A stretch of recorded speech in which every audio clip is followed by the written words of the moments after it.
वही परंपराएं, वही पाखंडवाद, वही रूढ़िवादिता हमें नजर आती है। और वही जिन शब्दों से वो कहते हैं कि आज हम अपने महान पुरुषों की वजह से यहाँ हैं, और उन्हीं महान पुरुषों को वो अपने घर में जूते मारने का काम करते हैं। उसी भाई को हम अपने पति के रूप में छन्नी में से देखते हैं। तो किस तरह की दोहरी मानसिकता हम अपनाते हैं। एक तरफ तो हम उसे अपना भाई कह के संबोधित करते हैं, और दूसरी तरफ जब हम व्रत खोलते हैं तो उसको पति के रूप में छन्नी में से देखते हैं। उठाकर देखिएगा, अभी 24 तारीख को करवा चौथ का व्रत है, और 24 तारीख का आंकड़ा उठाकर देखना कि मेरे भारत देश में कितनी मृत्यु हुई है, और उसमें से जो विवाहित महिलाएं हैं कितने पति हैं। और यहाँ पर मैं अपने अनुभव से बता रही हूँ, मैंने देखा है समाज में, मैंने देखा है किस तरह से घटनाएं होती हैं। जो महिलाएं अपने पति की लंबी उम्र के लिए व्रत करती हैं, उनके पतियों को भी मैंने करवा चौथ के दिन जाते हुए देखा है। तो इसका मतलब ये है कि वो महिलाएं अपने पतियों के लिए जो व्रत रखती है उसमें उनको अपना पैसा खराब करना है, करने दीजिए। उनके पति मरते हैं, मरने दीजिए, क्योंकि जिसको चिंता होगी वही इन चीजों को करेगा।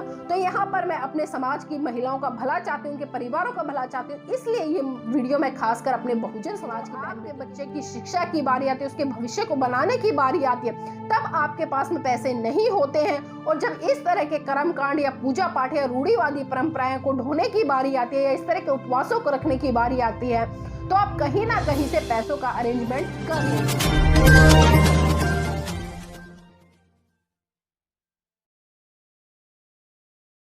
कभी ईद पे दीदार, कभी करवा चौथ पे इंतजार, ऐ चांद बता तेरा मजहब क्या है। अगर तू सबका है तो जमी पे तमाशा क्या है।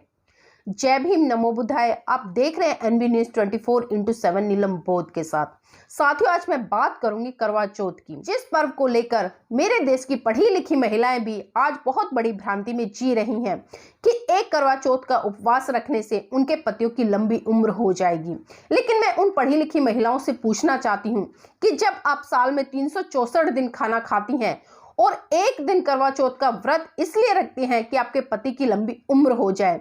तो वो महिलाएं मुझे ये बताएं, क्या मात्र आपके व्रत रखने से आपके पति की लंबी उम्र हो जाएगी। हम किस सदी में जी रहे हैं। हम आज पढ़े लिखे होकर भी इतनी रूढ़िवादी परंपराओं को निर्वहन कर रहे हैं। आखिर क्यों। हम देखते हैं कि इस भारत देश में एक पर्व को मनाने के लिए एक परिवार कम से कम 5 या 10 हजार रुपए खर्च कर देता है, लेकिन कभी वो ये सोचता नहीं है कि एक दिन के लिए वो अपने पूरे महीने का बजट खराब कर देता है। और ये वीडियो खासकर मैं बहुजन समाज की उन महिलाओं के लिए बना रही हूँ जो जाने अनजाने में इन उपवासों का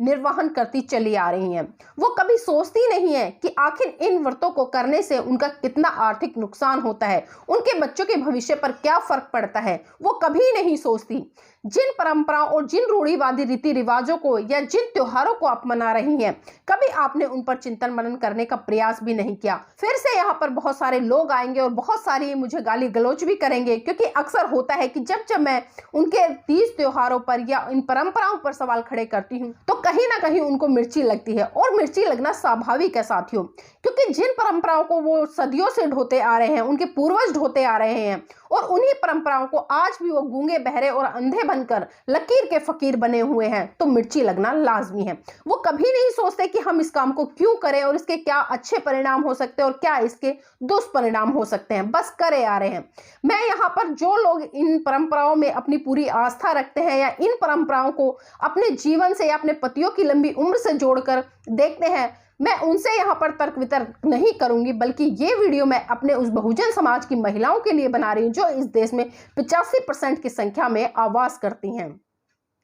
तो मैं यहाँ पर उनसे कहना चाहूंगी कि आपके महान पुरुषों ने जिन परंपराओं, जिन रूढ़िवादी पाखंडवाद से आपको निकालकर बाहर किया और आपके लिए इस देश में इतना बड़ा शस्त्र देकर गए संविधान के रूप में कि आप हर तरह से अपनी रक्षा कर सकते हैं, अपने परिवार की रक्षा कर सकते हैं, अपने पति की रक्षा कर सकती हैं, लेकिन आप उन चीजों पर ध्यान ना लगाकर बल्कि इस तरह की रूढ़िवादी परंपराओं पर ध्यान लगा रही हैं। आज भी मेरे समाज की बहन बेटियां इन रूढ़िवादी परंपराओं के नाम पर, इन तीज त्योहारों के नाम पर, इन पर्वों के नाम पर, इन उपवासों के नाम पर हजारों रुपए खर्च करती नजर आती हैं। लेकिन मैं देखती हूं कि जब उनके बच्चों की अच्छी शिक्षा की बारी आती है, जब उनको प्राइवेट स्कूलों में पढ़ाने की बारी आती है, वो अपने बच्चों को प्राइवेट स्कूलों में ना भेजकर बल्कि सरकारी स्कूलों में भेजती नजर आती हैं। और उन सरकारी स्कूलों में जिनमें आज शिक्षा का स्तर बिल्कुल मैं कहूंगी कि शून्य हो गया, वहां पर सिर्फ मात्र आपके बच्चों के हाथ में कटोरा थमाने का काम किया जाता है। वहां पर आपके बच्चों को आज शिक्षा रूपी दलिया परोसा जाता है, जिसे खाकर आपका बच्चा मैं कहूंगी कि स्वस्थ भी नहीं रहता है। तो मैं उन महिलाओं से सवाल करना चाहती हूँ कि जब आपके बच्चे की शिक्षा की बारी आती है, उसके भविष्य को बनाने की बारी आती है, तब आपके पास में पैसे नहीं होते हैं। और जब इस तरह के कर्मकांड या पूजा पाठ या रूढ़िवादी परंपराएं को ढोने की बारी आती है या इस तरह के उपवासों को रखने की बारी आती है, तो आप कहीं ना कहीं से पैसों का अरेंजमेंट कर लेती हैं। तो आपको सोचना होगा कि आप किस दिशा में जा रही हैं। और मात्र आपके एक व्रत रखने से क्या आपके पतियों की लंबी उम्र हो जाएगी? 364 दिन आप खाना खाती हैं, भर भर के खाना खाती हैं, तब आपके पतियों की लंबी उम्र की जरूरत नहीं रहती। क्या सिर्फ एक दिन के व्रत रखने से आपके पतियों की लंबी उम्र हो जाएगी? अगर आपके पतियों की एक व्रत को रखने से लंबी उम्र होती है, तो एक बहुत बड़ा सवाल मैं यहाँ पर आपके सामने खड़ा कर रही हूँ। आप खुद जवाब दीजिएगा कि मेरे भारत देश में विभिन्न विभिन्न संस्कृतियों को मानने वाले लोग हैं, विभिन्न धर्मों को मानने वाले लोग हैं, लेकिन मात्र हिंदू धर्म, जो कि हिंदू धर्म भी नहीं है बल्कि एक शब्द है, और सुप्रीम कोर्ट भी कई बार अपनी जजमेंट में कह चुके हैं कि हिंदू कोई धर्म नहीं है,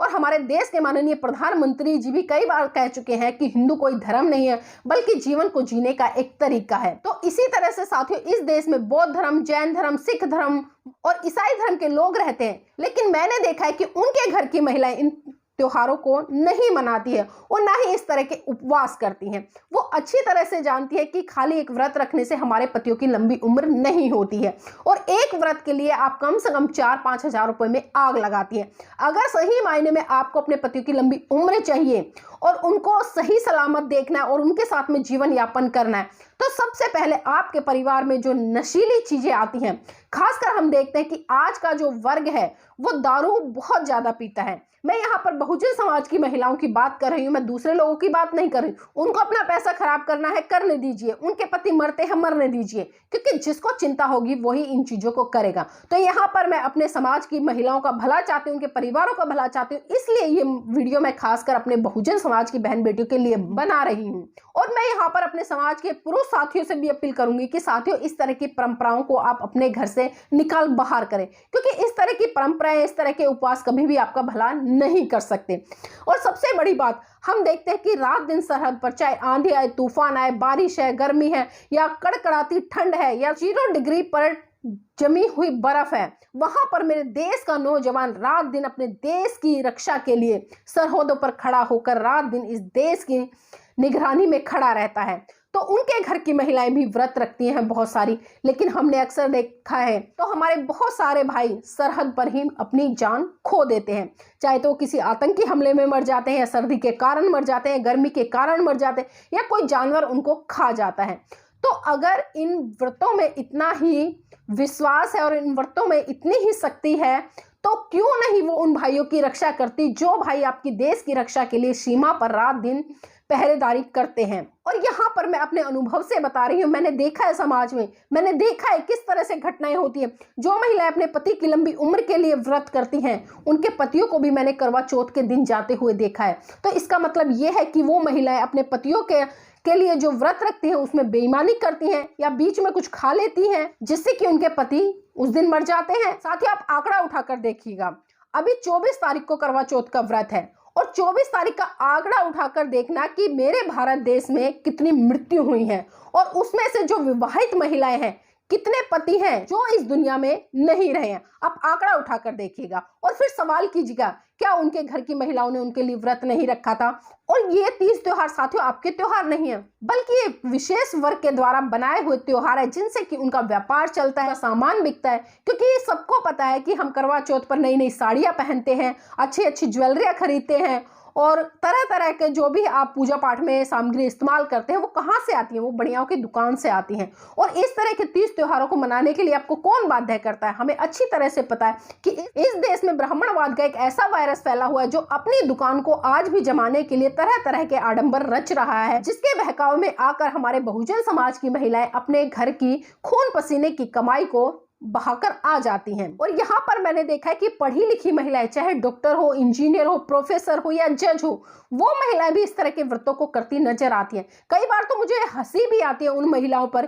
कि आप 21वीं सदी में जी रही हैं और उस 21वीं सदी में, जिस सदी में हम विज्ञान की बातें करते हैं, जिस सदी में हम बड़े बड़े आविष्कारों की बातें करते हैं, जिस सदी में आज हम विज्ञान के माध्यम से अपने शरीर को किसी भी आकृति में कैसे भी ढाल सकते हैं, उस समय मेरे देश की महिलाएं जो कि पढ़ी लिखी हैं, जो कि उच्च पदों पर आसीन, वो इस तरह के उपवासों को करती नजर आती है, तो मुझे हंसी आती है। यहाँ पर मैं एक बात और बताना चाहूंगी, खासकर अपने समाज की बहन बेटियों को। देखिए, जो आज के तीज त्योहार है, खासकर ये तीज त्योहार मैं कहूंगी कि ये आस्थावान ना रहकर बल्कि ये एक फैशन बन गया है। और जिस तरह से आज फैशन बढ़ता जा रहा है और फैशन के तहत लोग इनको ज्यादा से ज्यादा अपना रहे हैं, उसी के कारण इस तरह के ये पर्व है या इस तरह के जो व्रत हैं वो बहुत ज्यादा प्रचलन में आ गए हैं। तो आपको समझना है कि आपका भला इन व्रतों में नहीं है, बल्कि आपका भला है अच्छी शिक्षा लेने में, अच्छे संस्कारों को लेने में। और एक चीज और मैं अपने अनुभव के हिसाब से बताऊंगी, मैंने देखा है अक्सर जो निम्न तबका है या मध्यम वर्गीय तबका है, और मैं कहूंगी कि जो हाई सोसाइटी है, उसको भी मैं यहाँ पर इंक्लूड करती हूँ। हम देखते हैं कि उनके पुरुष लड़ाई झगड़ा भी करते हैं, अपनी बीवी को मारते भी हैं, हाथ भी उठाते हैं, गाली गलौच भी करते हैं, लेकिन फिर भी न जाने क्यों ये महिलाएं आज भी अपने आप को पुरुष के अधीन समझती हैं और उसके लिए भूखा प्यासा रहकर उसकी लंबी उम्र की कामना करती हैं। तो किस तरह की मानसिकता है आप लोगों की। और सबसे बड़ी बात ये कि महिलाएं पूरा दिन भूखी रहती हैं और जब शाम को अपना उपवास खोलती हैं तो छन्नी में से चांद को देखने का काम करती हैं। साथियों, आज भी हम देखते हैं कि जब आपका छोटा बच्चा रोता है तो हम बड़े ही गर्व से कहते हैं कि बेटा देख, चंदा मामा निकल गया, और उस बच्चे को उस चंदा मामा के तहत हम चुप कराने का काम करते हैं। लेकिन जब हम करवा चौथ का व्रत खोलते हैं तो हम उसी चंदा मामा को, उसी भाई को हम अपने पति के रूप में छन्नी में से देखते हैं। तो किस तरह की दोहरी मानसिकता हम अपनाते हैं। एक तरफ तो हम उसे अपना भाई कह के संबोधित करते हैं और दूसरी तरफ जब हम व्रत खोलते हैं तो उसको पति के रूप में छन्नी में से देखते हैं। तो इस तरह का जो आपका आचरण है वो भी आपके चरित्र पर कहीं ना कहीं संदेह खड़ा करता है। तो आप सोचिए कि आप किस दिशा में जा रहे हैं। और यहाँ पर मैं अपने समाज के भाई बहनों से भी एक उम्मीद करती हूँ कि साथियों, जब भी आपके सामाजिक कार्यक्रम होते हैं या कोई भी जन जागृति के कार्यक्रम होते हैं तो उसमें आप अपने घर की बहन बेटियों को अवश्य लेकर जाएं, क्योंकि आप अपने घर की बहन बेटियों की भागीदारी उन कार्यक्रमों में सुनिश्चित कराओगे तो स्वाभाविक सी बात है कि आपके घर की बहन बेटियां अपने महान पुरुषों के साहित्य को जानेंगी और उस पर चिंतन मनन करेंगी कि हमारे महान पुरुषों ने हमारे लिए क्या दिशा निर्धारित की है और हम किस दिशा में जाकर अपनी क्या दशा बना रहे हैं। और यहाँ पर मैं समाज के उन बुद्धिजीवी लोगों से भी कहना चाहूंगी कि आप लोग जो मंचों पर आकर बड़े बड़े भाषण देते हैं, महिलाओं को जगाने की बात करते हैं, रूढ़िवादी परंपराओं से बाहर निकलने की बात करते हैं, पाखंडवाद को खत्म करने की बात करते हैं, अपने समाज की बहन बेटी को मंदिरों में जाने से रोकते हैं, आप बातें बहुत अच्छी करते हैं, लेकिन मैं 50% का आंकड़ा दे रही हूँ। 50% मैंने ऐसे लोग देखे हैं जो मंचों पर तो बड़ी बड़ी बातें करते हैं,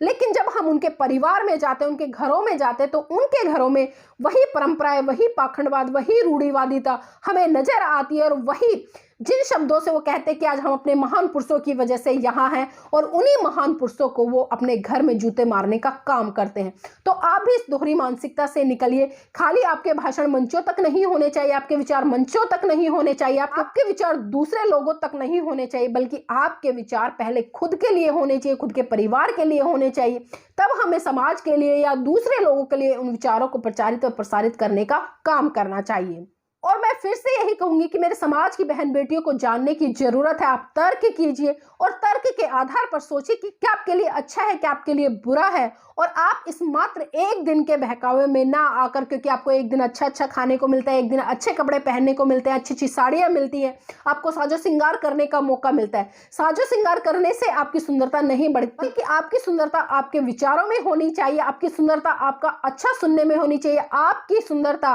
आपके मुख से जो शब्द निकल रहे हैं वो दूसरे का कितना कल्याण कर रहे हैं। सुंदरता आपको इन चीजों में तलाशनी है, ना कि आपको शारीरिक सुंदरता तलाश करके अपने आप को मतलब मेहंदियों में या चूड़ियों में, या एक तरह से कहेंगे कि मांग भरकर, बिंदी लगाकर, गले में मंगलसूत्र पहनकर, इन चीजों से अपने आप को सुंदर बनाना है। सुंदरता कुछ दिन की हो सकती है, लेकिन जो विचारों की सुंदरता होती है, विचारों की सुंदरता आपके मरने के बाद भी बरकरार रहती है। तो आप उस सुंदरता पे ध्यान दो, उस सुंदरता को बनाए रखने के लिए काम करो, अपने महान पुरुषों के इतिहास को पढ़ो, क्योंकि आपके महान पुरुष आपको प्रज्ञा रूपी वो ज्ञान देके गए हैं जिस ज्ञान से आपके चक्षु खुलते हैं, और चक्षु खुलने के बाद आप अपने साथ साथ अपने समाज का, अपने देश का और अपने राष्ट्र का विकास करते हैं। लेकिन मैं यहाँ पर महाकारुणिक बुद्ध का वो वक्तव्य याद दिलाना चाहूंगी जिसमें कि उन्होंने कहा है कि आप किसी भी बात को इसलिए मत मानो कि बहुत सारे लोग कह रहे हैं, किसी भी बात को इसलिए मत मानो कि वो धर्म ग्रंथों में लिखी है, किसी भी बात को इसलिए मत मानो कि कोई बुद्धिजीवी ज्ञानी कह रहे हैं, बल्कि उस बात को आप जब मानो, जब आप उसको अपने तर्क की कसौटी पर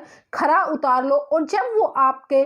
तर्क के आधार पर आपको ये जच जाए कि ये बात मेरे हित के लिए है, तभी उस बात मानो। अन्यथा आप लकीर के फकीर बनने का काम मत करो कि जिस तरह से दूसरे लोग भेड़ चाल चलते आ रहे हैं उसी तरह से हम भी भेड़ चाल चल लें। हमने देखा है कि जो हमारे बड़े बुजुर्ग रहे हैं वो कभी स्कूल की चार दीवारी के पास भी नहीं गए, वो कभी स्कूल के अंदर भी नहीं गए, लेकिन आज हम अपने बच्चों के लिए अच्छी से अच्छी शिक्षा दिलाने के लिए उनको अच्छे से अच्छे स्कूलों को ढूंढते हैं, तलाशते हैं, उसमें अपने बच्चों का एडमिशन कराते हैं, अच्छे अच्छे कॉलेज